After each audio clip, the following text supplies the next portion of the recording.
มาเบิ่งต่อข้อที่21นั้นอยู่ในข้อที่21นี้คำถามว่าอนุภาคกาโตเคลื่อนที่เป็นเส้นสื่อผ่านบริเวณธงไฟฟ้าที่มีความเข้มอยู่ที่ 3.2 คูณ 10⁴โวลต์ต่อแมตต์นะและผ่านธงแม่เหล็กที่มีขนาดอยู่ที่ 1.6 คูณ 10⁻³เทสลาจงหาความไวซึ่งข้อมูลอยู่ในข้อนี้เราจะรู้มี E เท่ากับ 3.2 คูณ 10⁻⁴โวลต์ต่อแมตต์แล้วก็จะมีตัว B เท่ากับที่เป็นธงแม่เหล็กเท่ากับ 1.6 คูณ 10⁻³เทสลา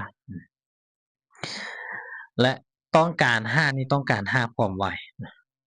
ซึ่งอยู่ในบนนี้มีข้อหนึ่งที่เราคำถามให้มานี่หมายความว่ามันเคลื่อนที่ผ่านทางธงไฟฟ้าและธงแม่เหล็กแต่มันเคลื่อนที่สื่อ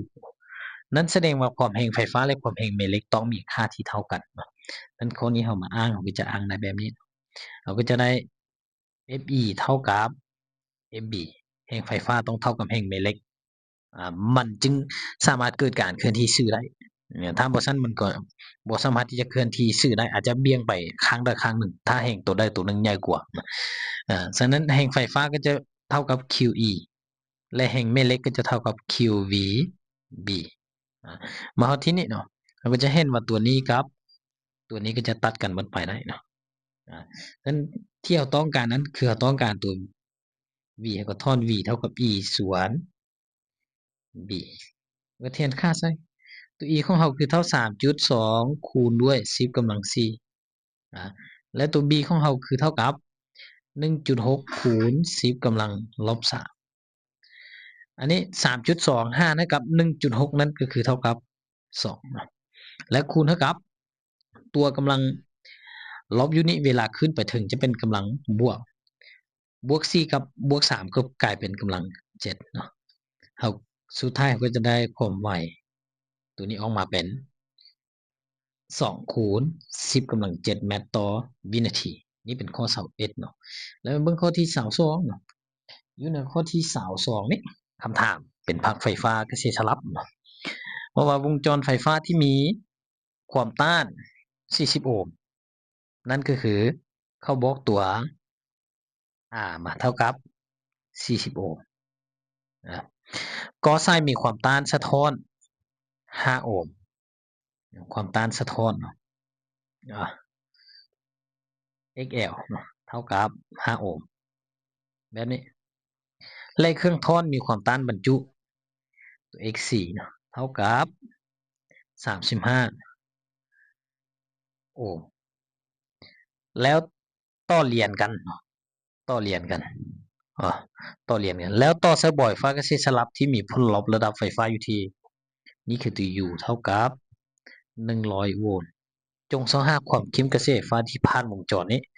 เขาต้องการ5ตัวไอนะฉะนั้นข้อนี้ง่ายนะบ่ได้ยากเนาะ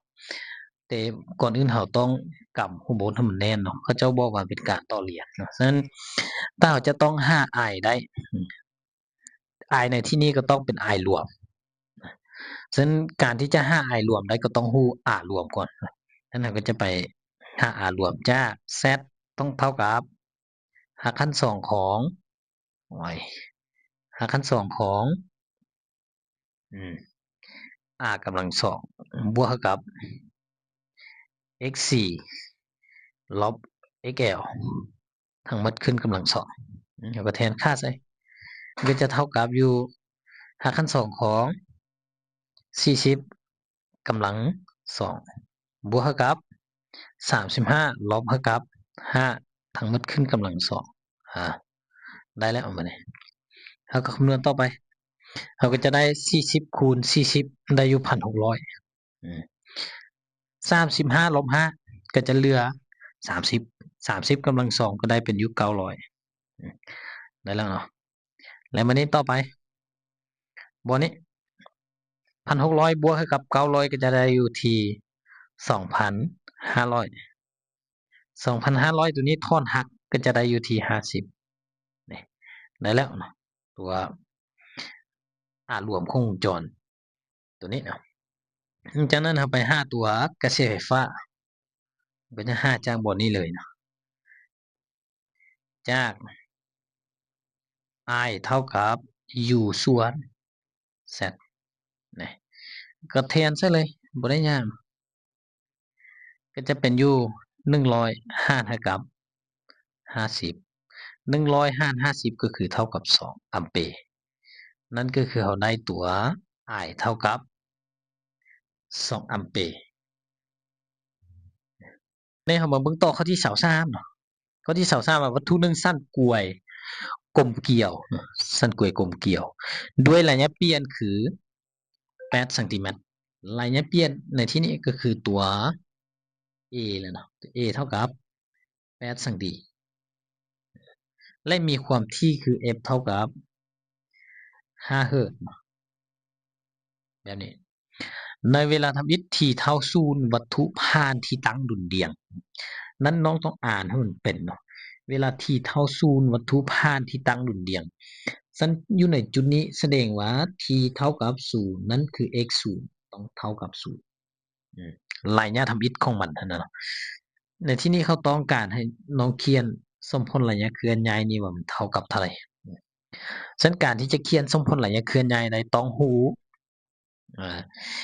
ระยะเปลี่ยนฮู้ความไวมุมฮู้มุมทำอิฐเนาะฉะนั้นเราไป2 5มุมเริ่มต้นของมันเลยเนาะมุมเริ่มต้นของมันก็จะจากบทนี้จาก xt เท่ากับ a sin โอเมก้า t บวกกับเซตา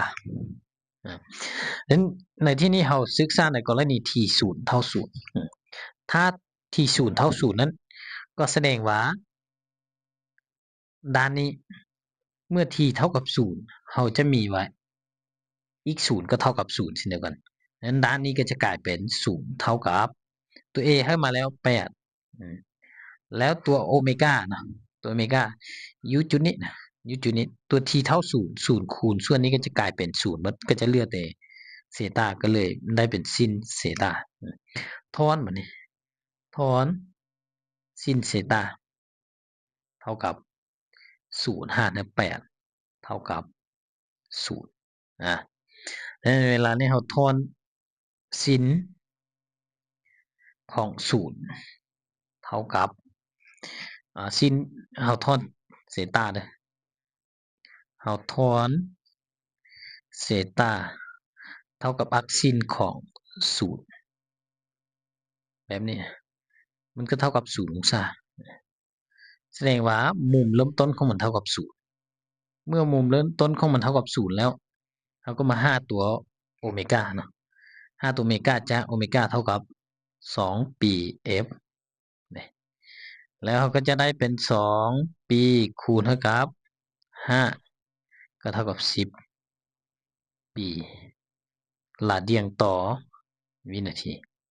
หลังจากเราได้ตัวเรามีตัว A เรามีตัวโอเมก้าเรามีมุมเซตาสามารถนำไปเขียนสมพลระยะเคลื่อนย้ายสั่งรวมได้แบบนี้เลยเนาะเท่ากับ A คือ8เขียนตัวสมพลรวมก่อน A ซินโอเมก้า t บวกเซตา0แล้วตัว A ของเราคือเท่ากับ8แล้วก็ซินตัวโอเมก้าของเราคือเท่ากับ10 e t บวกกับ0นั้นสุดท้ายเราได้สมพลระยะเคลื่อนย้ายของเราอยู่ในจุดเวลาด้านหนึ่งคือเท่า8เทื่อของซิน10 ปีที่หูหน่วยใช้เป็นซนติเมตรเนาะเพราะตัวระยะเปลี่ยนอยู่ที่นี่เขาให้เป็นซนติเมตรนั่นก็คือคำตอบของข้อที่23นี่แสดงมี2ขั้นตอนให้เราซ่อมเนาะ1คือซ่องมุม2คือซ่อง5ตัวโอเมก้าแล้วตัวระยะเปลี่ยนเข้าให้มาแล้วมีแต่จับไปแทนใช้ก็จะได้คำตอบเลยข้อนี้นะเอาไปเบิ่งข้อที่24นี่ข้อที่24นี้คำถามว่าขึ้นขบวนหนึ่งเคลื่อนที่ตามสมพล y เท่ากับ6เทื่อของซิน e แล้วก็ t ส่วน2ลบให้กับอีกส่วน10 จง251คือระยะเปลี่ยนเท่ากับเท่าใด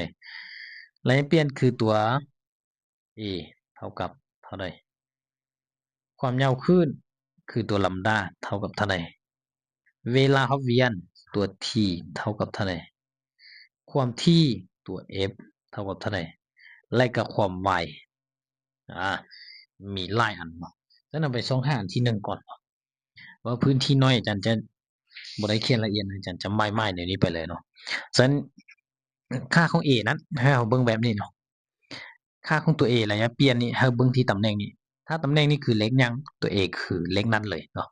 และสำคัญคือเบิ่งหูหน่วยของตัวนี้เนาะถ้าหูหน่วยเป็นสังตีตัว a ก็จะออกเป็นสังตีเนาะเราก็เขียนง่ายๆไปเลยจากสมผลเขาก็ได้ a ของเราเท่ากับ6สังตีแล้วแล้วต่อไป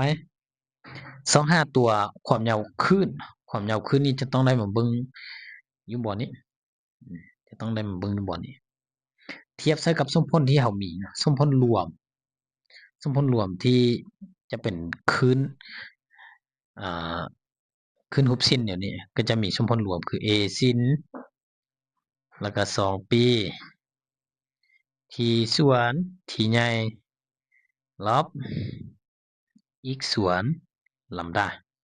จะมีแบบนี้นะดังนั้นตำแหน่งที่เป็นลัมดาเช่นเดียวกันก็คือตำแหน่งนี้กับตำแหน่งที่เข้าขึ้นมาอยู่บ่อนี้เขาก็จับเอา2ตำแหน่งนี้มันเท่ากันเนาะแต่ข้อที่จะสังเกตคือตัวนี้2ปีตัวนี้ปีจะต้องได้คูณเข้าถ้าบ่คูณเข้าคือผิดเนาะนั้นเวลาเราคูณเข้าด้านนี้ก็จะได้เอา5ลัมดาเท่ากับเท่าไหร่เขาก็จะทอนได้แบบนี้นะคือด้านนี้ก็จะเป็น px ส่วน10เท่ากับจับ2ตำแหน่งมาเท่ากันเลยเนาะจะเป็น2ปี x ส่วนลัมดาเนี่ยนั้นเวลานี้เราก็ทอนลัมดาเลยเนาะเราก็ทอนตัวลัมดาของเราจะเท่ากับอยู่10คูณ2ปีก็จะเป็นอยู่20ปี x ส่วนเท่ากับ px นี่ตัวนี้กับตัวนี้ก็จะตัดกันหมดไปสุดท้ายได้ลัมดาของเราเท่ากับ20สังตีหรือ 0.2 เมตรนี่คือลัมดาเมื่อแล้วลัมดาต่อไปแมนตัวเวลาหับเวี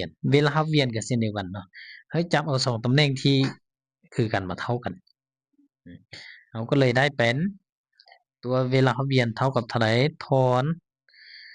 จากสมผลรวมก็คือ2ปีทีส่วนกับทีใหญ่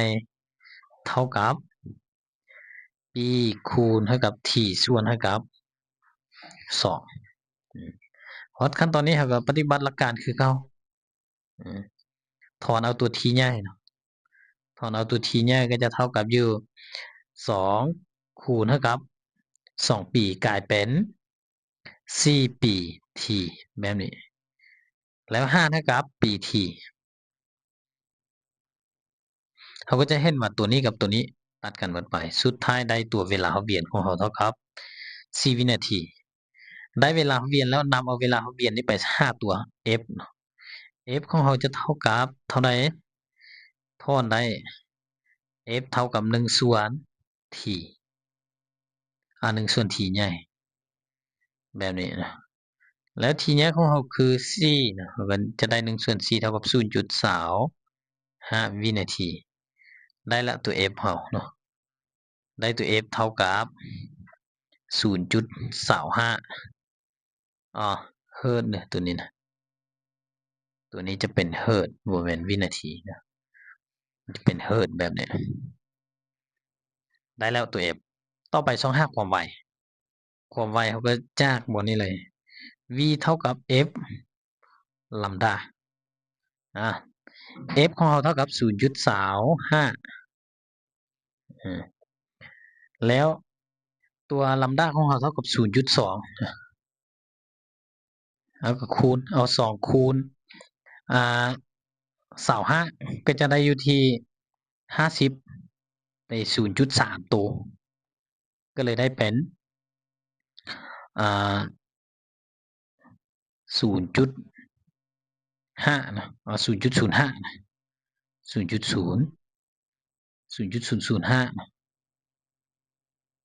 0.5 นะแบบนี้แมตต์ต่อวินาทีสุดท้ายก็จะได้แล้วเนาะ